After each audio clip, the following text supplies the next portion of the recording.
Hello and welcome to WION's Global Leadership Series. We are coming to you from Colombo, and with me is the Prime Minister of Sri Lanka, Ranil Wickremesinghe. Prime Minister Wickremesinghe, welcome to WION, sir. My privilege to be with you all. Thank you, sir. This is your fifth stint as the Prime Minister of Sri Lanka. Are you nervous? Fifth or sixth. Fifth or sixth? Take it as it comes. There are no other way to do this job. Would you call it your most challenging assignment ever in 45 years of your career? I think this is the most challenging appointment I ever had. Why did you take it? They say you've taken the job that nobody wanted. Well, someone had to take up the challenge to put the country's economy into order, to stabilize the political system, to bring the youth and the protesters all into the system and ensure the changes they want are also taking place. It had to be done. If I didn't take this, there could have been a disintegration of society. If you look at the politics of Sri Lanka at that time, when the parties were breaking up and this crisis was taking place, first with the gold-faced green protesters, others with the economy, I was quite worried as to where it was going. So were a very large number of other Sri Lankans. The senior members of the Buddhist clergy and some of the others in civil society as well as business wanted me to go in and take over. Do you think you're the best qualified to do what Sri Lanka needs at the moment? Well, there may be people who are better qualified than me, but I was the only one that was willing to accept the challenge. Correct me if I'm wrong, you're 73 years old. This is Yes. the time when most people think of retirement or writing a book or doing something else. And you've sort of set the reset button, not just on your life, but that of your country. What really motivated you to do this at this? And there's not a very high likelihood of a very positive outcome emerging from this. What's wrong with 73? And nothing's wrong with 73. I just want to understand your motivation and what is it that drives you. Well, after I took it over, someone sent me a note and they said that Deng Xiaoping also started at 73. So you want to be the Deng Xiaoping? I'm not the Deng Xiaoping of Sri Lanka, but well, age, if you start at that age, well, why not? Absolutely. So how do you plan to accomplish the task that you've been entrusted with? You don't have a magic wand, and it feels like nothing less than magic can fix the mess that Sri Lanka is in. I trust to good luck. Is that what you're depending on? What else? What can you do? You've got an economic crisis, you've got to stabilize. You've got a political crisis, you've got to stabilize. And these are not normal ones. So you've got to tackle all at the same time. Well, there's the 21st Amendment, which of course the President said he was bringing in. Then there is of course there are the new proposals I have made about making the Parliament more consensus-driven. There are economic reforms and how we reach out to the protesters, to the middle class who are fed up with the way politics has been going on for the last decade or more. So I think it's an interesting challenge because I've been talking about this also in the last 2-3 years. So let's give them that hope, get them involved, go ahead. Until that happens, everyone will be firing at me. Prime Minister Wickremesinghe, are you an independent PM or are you more like a CEO appointed by the Rajapaksas? I'm not a CEO. I'm a Prime Minister. Prime Minister is never a CEO. A Prime Minister in our system is the one who heads Parliament and who leads the government in Parliament. I can't be a CEO. No. Are you an independent Prime Minister? I'm independent Prime Minister. There is no interference from the President? No, as far as we are concerned, if there are any differences, we have to sort it out in the cabinet. Nowhere else and in Parliament. So you're saying the President has no say in the decisions that you make? No, in the decisions I make, some issues I consult him. And some of the decisions he makes, he consults me. But all decisions need not be, I don't consult him or ministers in all the decisions I make. That's the way the cabinet runs. How is your equation with the Rajapaksa family and the President? Well, I worked with President Kumanatunga when she was leading her party and I was leading mine. And then there was this continued friction between us. Somehow or other we went on for 2.5 years. So I got used to working in that atmosphere. So you're saying there is friction with this president too? No, I've got used to the atmosphere of working. The president is from one party and I am from the other party. But this is a president whose party is basically the reason why you are in the Prime Minister's chair. I was there because of the crisis. But remember, I was the first Prime Minister to work with President Rajapaksa for 4 days before I gave up. Right. Are the Rajapaksas a divided lot? Are there differences within the family over your appointment? I don't know, must ask the family that. I have so far, their party has supported me to be Prime Minister, and that includes the members of the Rajapaksa family. What they have discussed, I do not know. I don't go to find out of that. You're the only MP of your party in the Sri Lankan Parliament, and your current position, it is believed, is owed to the President and his party. They're the ones supporting you. How do you propose to resolve a crisis while depending on the very people who are accused of having triggered it in the first place? Remember this, that my party was the only party which went to 2020 elections saying that this country has to go to the IMF. We are having a serious economic situation, crisis. We need $7 billion, $3 billion for 2020 to 2021 and 3 billion for 2022. From there onwards, I have said we need the IMF. As a result of what we advocated, people didn't believe us. And we came down to just one seat. I was the only person who went into Parliament. I kept repeating the country is having an economic crisis, we have to go in. Others did not agree with me. Later on, some other members in other parties supported me. So at least I have credibility. Of course you do. I have stuck to this position and I was willing to sacrifice and even willing to get defeated for it. So I think that puts me on a different level from the others. Secondly, it was not the question of President Rajapaksa inviting me. I'll give you the whole background. As I said, the Bar Association brought in a resolution that the President should reenact the 19th Amendment. He should then abolish the executive presidency and try and get parties together to form a national government. So this was the proposal which was accepted by other parties. The SJB, the main opposition party, accepted it. You could see in it. Everyone went along this. And then came the time for the President to choose a Prime Minister. When he first called on the leader of the opposition. If I was him, I would have accepted it, because a week before that we had all decided that the leader of the opposition should be given the first chance of forming a government and we would support it. Otherwise, let anyone else form the government with the help of other parties. So he turned it down. And in this crisis of 9th of May, when the leader of the party, actual leader, Prime Minister Mahinda Rajapaksa, resigned, there was a lot of confusion in that party, and a lot of the members, backbenchers and some of the ministers wanted me to ask for the Prime Ministership. I said no. Mr. Premadasa has been offered, let him have that. The next day also, I think Field Marshal Fonseca was asked. But they had gone and insisted that I should be called. He had turned it down. Then the MPs had insisted that I should be called as Prime Minister, and the President agreed. So when I took over, there was general consensus that there should be, President should bring the 21st Amendment, thereafter the executive presidency should be abolished, and to form an all-party government. I was not a party to those decisions, but I stepped in because others were not willing to take the challenge up.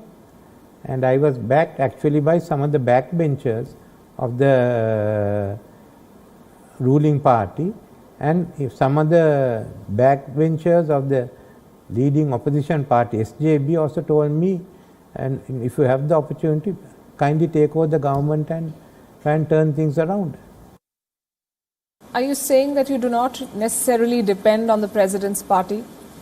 No, I need their support. If they withdraw the support, I can't be Prime Minister. So then that still doesn't answer my question, that if you need their support and if it's on the basis of their support that you remain Prime Minister, how do you propose to bring the changes that are directly going to impact them? Firstly, is that I came in there because some of the backbench members wanted me in a political crisis. I don't think I would have ever been thought of earlier.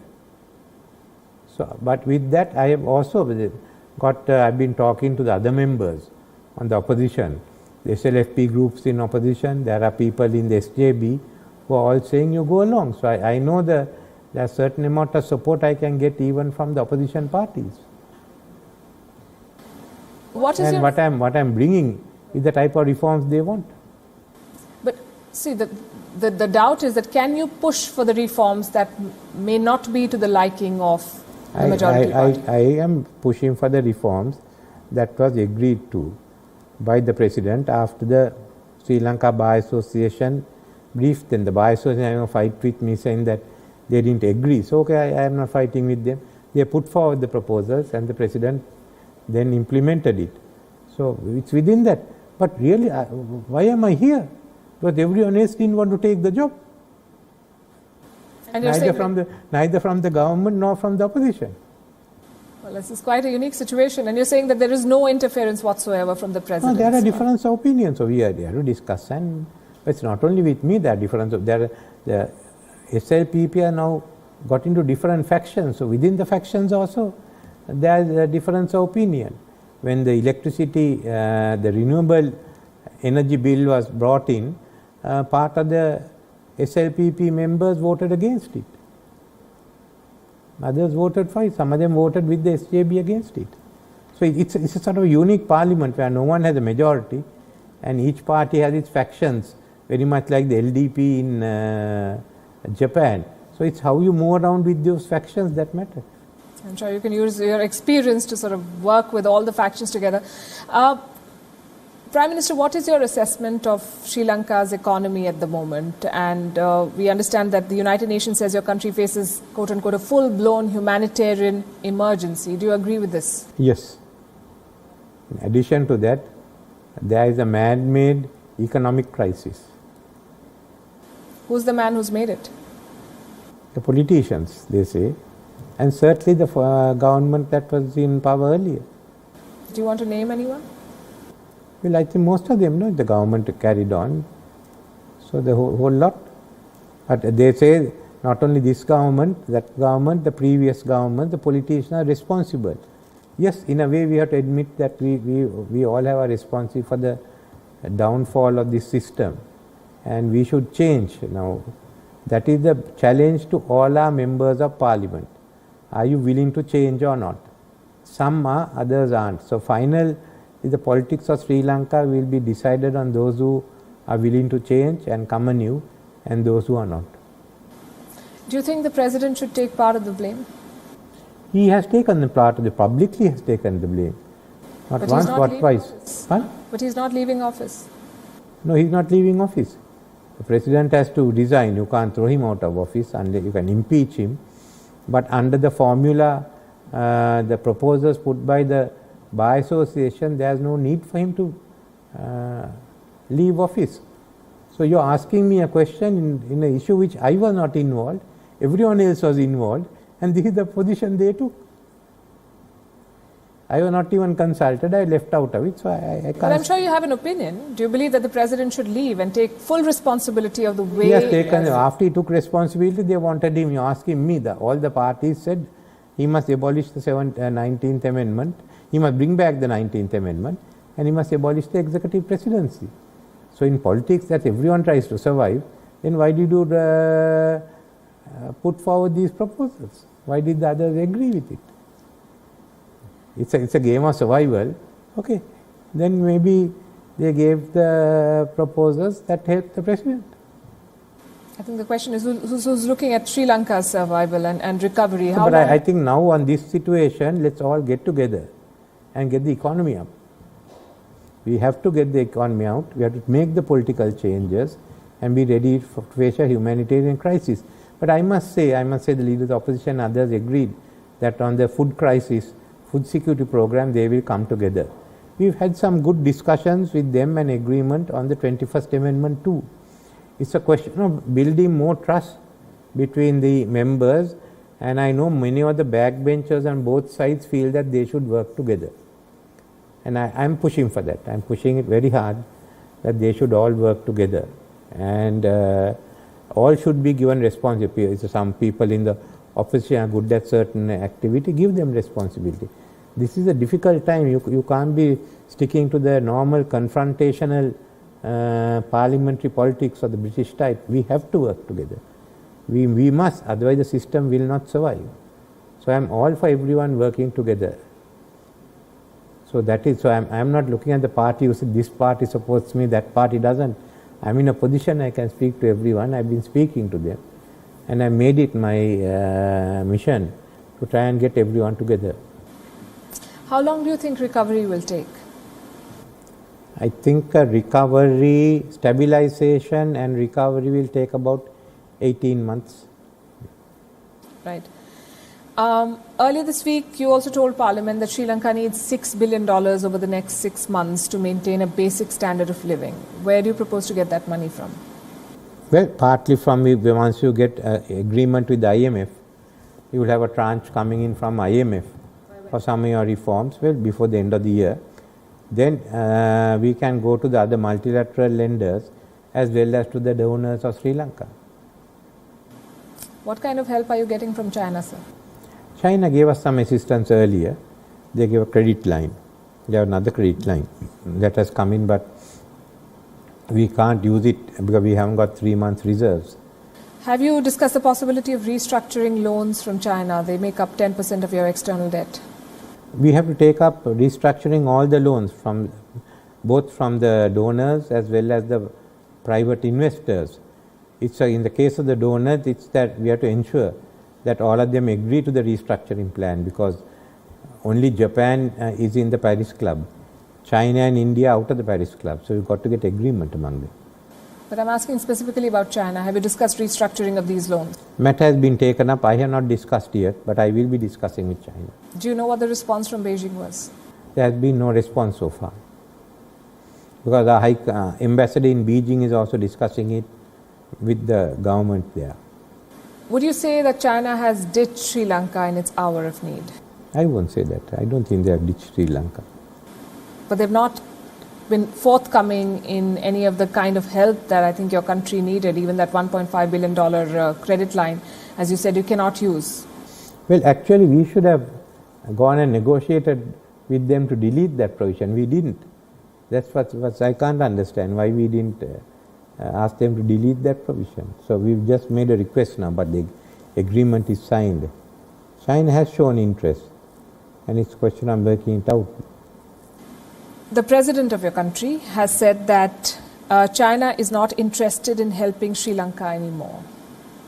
Do you agree? Well, China is interested in helping us. I can tell you what he said. And I'm quoting, "My analysis is that China has shifted their strategic focus into Southeast Asia. They see more strategic interest in the Philippines, Vietnam, Cambodia, that region in Africa. They have less interest in this region." I would say China has a lot of interest in this region. And you all know better than us with the Himalayan border. I don't think they have lifted their interest in South Asia, in Sri Lanka, in the islands, the Maldives, Seychelles. I think the interest is still there. So you're saying that the president's reading of the situation may not be very accurate? This is my reading of the situation. What do you Otherwise, want to... we will not be moving troops around in Ladakh. You want to tell me more about that? What is your reading of the situation there? It has interest in South Asia to begin with. The Himalayan situation where the two armies are facing each other. Then down here they are working with Pakistan, with Nepal. And they've kept their interest in South Asia. I would, in my analysis, the interest is there. How are they engaging with Sri Lanka at the moment? Well, with this Sri Lanka, at the crisis, the last few months they've been silent. I don't know how much the government had negotiated earlier, but I intend to start talking with the Chinese and get them into the donor conference. They've agreed to get into the donor conference and get help that way. You're saying last few months they've been silent. Last few months have been the worst phase for Sri Lanka since its independence. Do you not see that as a betrayal when your country really needed donors/investors like China? They helped in some ways, but the big arrangement didn't come through because we focused on India and the government focus was on India. I don't think they could get much from Japan or China at that time. So you're saying that if anything was lacking in terms of an engagement, it was Colombo's fault and not necessarily Beijing? No, but it's not fault. We decided that we'll go along with India because India came up with the money quickly. And that's what we wanted. It's a question of who had less red tape. India had less red tape? For the first time. What is your expectation from India?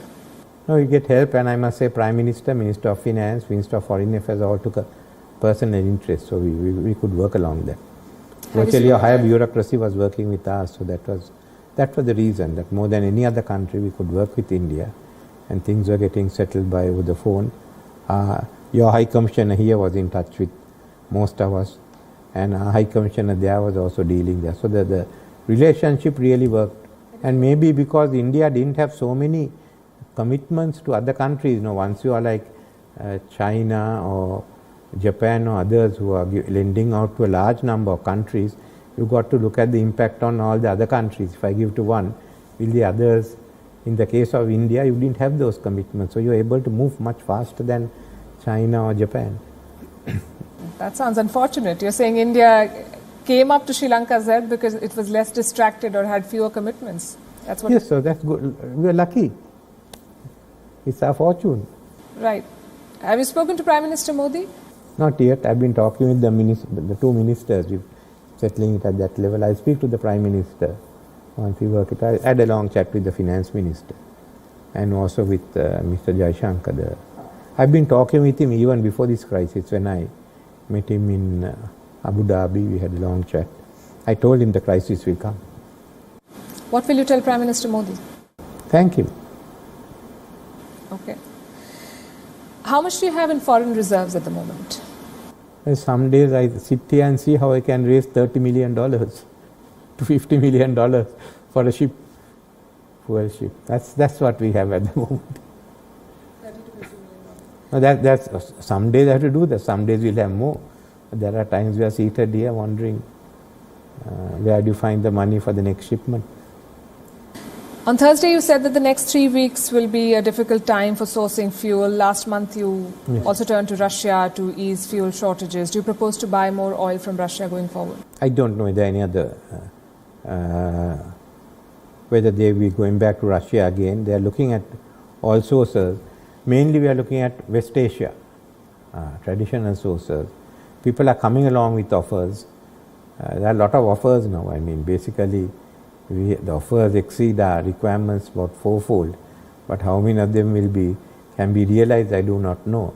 Russia, we did buy a shipment from Russia.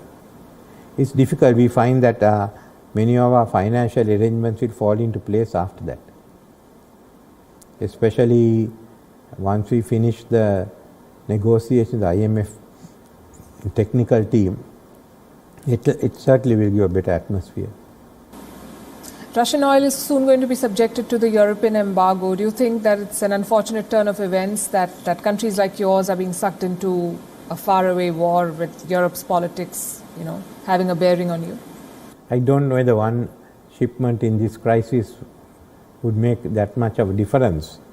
The issue really has come with India and India's regular purchase, but then Russia and India has had a long economic relationship, which India will not sacrifice for the sake of their security dialogues. So that's where India is facing it. We just had one shipment, but as far as the food is concerned, there is no embargo on food, so you could get it. But what we require is more rice than wheat. So, how do you see Europe's and the West's approach on this? As I think Minister Jaishankar said that Europe's problem is the world's problem, but your problem is your own to deal with.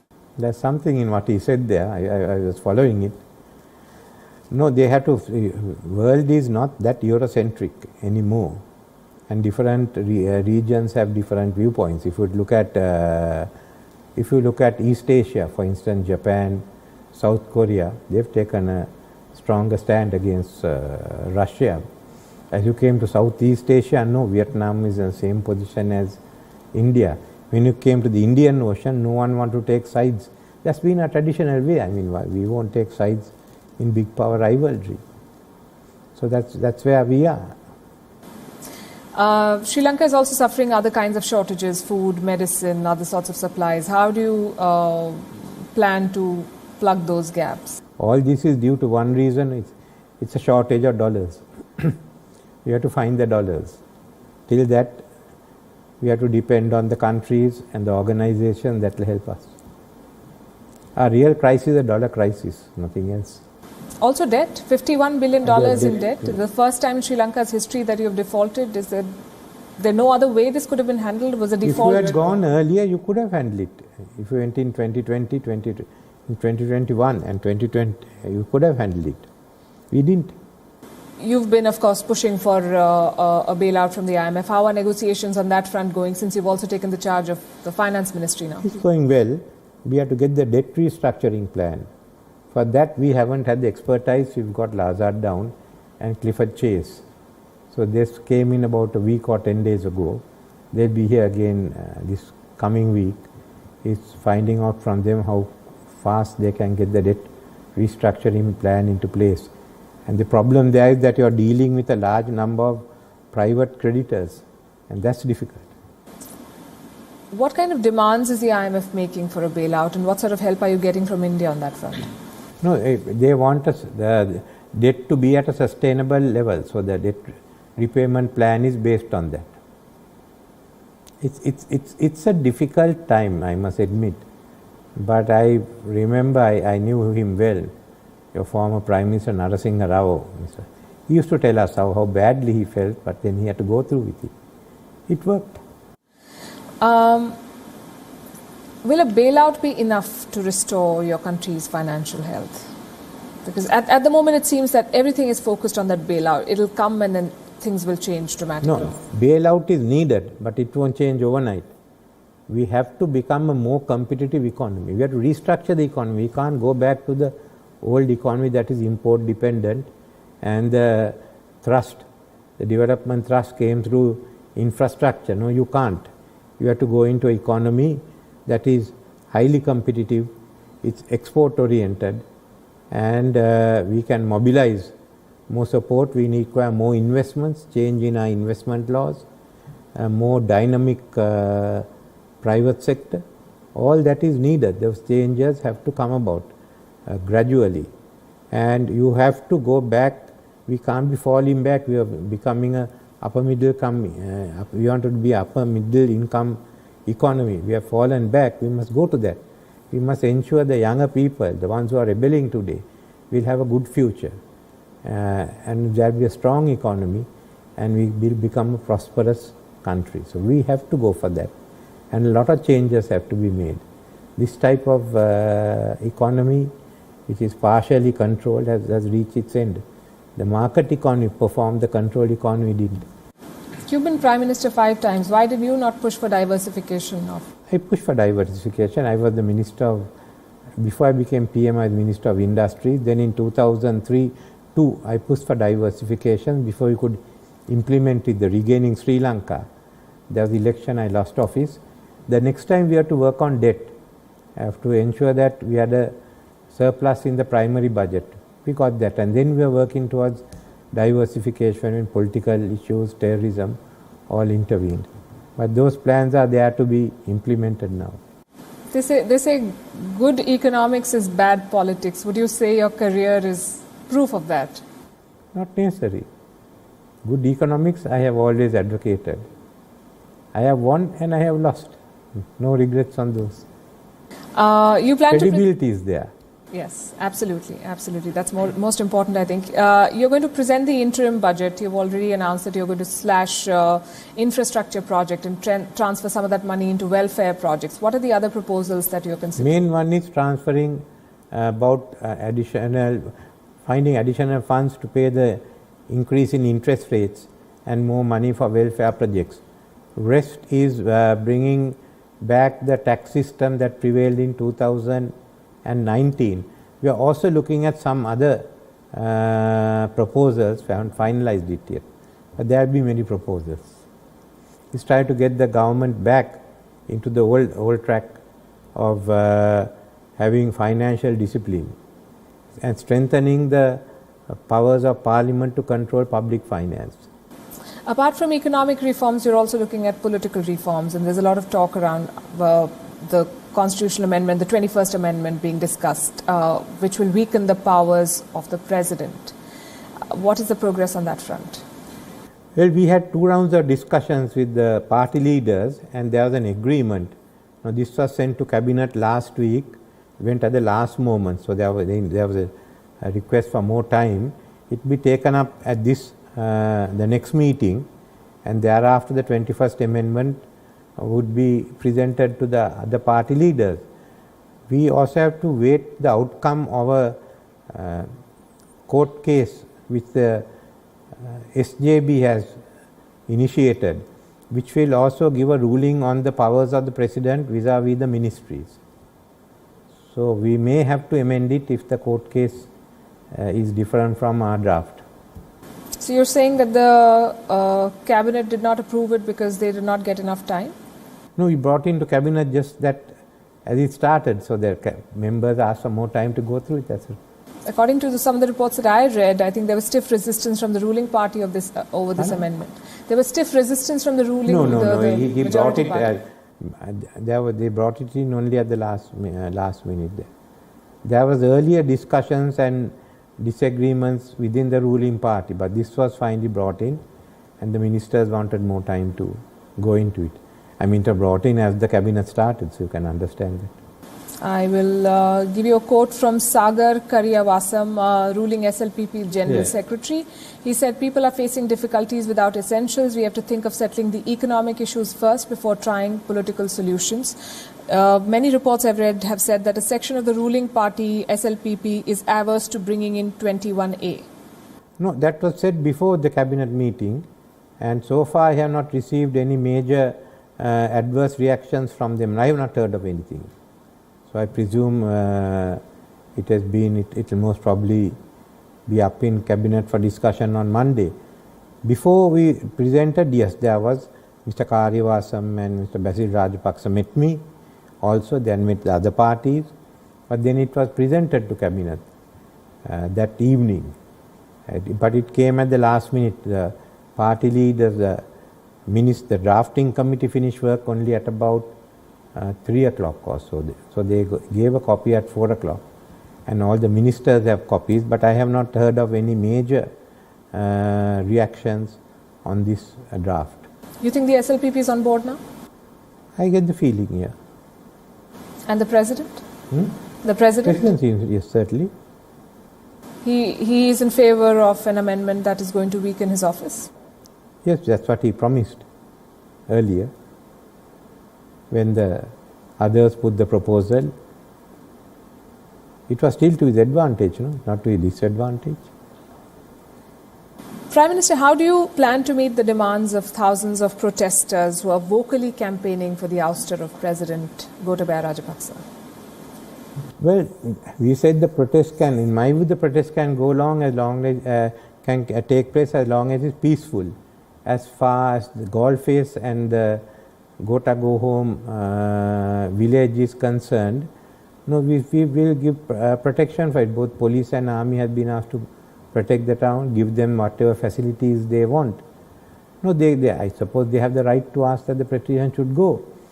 But what I see here is sort of the protesters who wanted the president to go home, and then the resolutions by the Bar Association and some other civil society, which focused on basically the constitutional reforms. So they have diverted at some stage. One group is not for the constitutional reform, they want the president to go. While the other group wants constitutional reforms, which will reduce the powers of the presidency and then abolish it. all of them were together, but this is where the paths have sort of separated. So that's the issue, that those groups have to talk among themselves. But do you agree with the response that they are being met with? Because some critics say that Sri Lanka is running out of everything except for tear gas for the police to crack down on people. It's not. I mean, basically, I've got some reports of those incidents. No, the peaceful protests have gone on.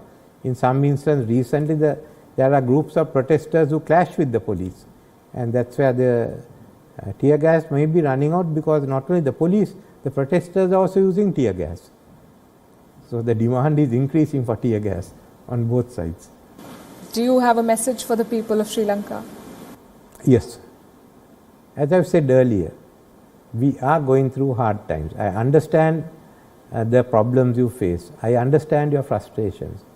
I understand the desire of the young people for a better society, for a system change. We can get all that done. We have to work together, and we have to get through the economic crisis so that we can then build the new society that we want. Prime Minister Wickremesinghe, you have taken a very big challenge. We wish you and the people of Sri Lanka all the very best. Thank you for speaking with us. Thank you.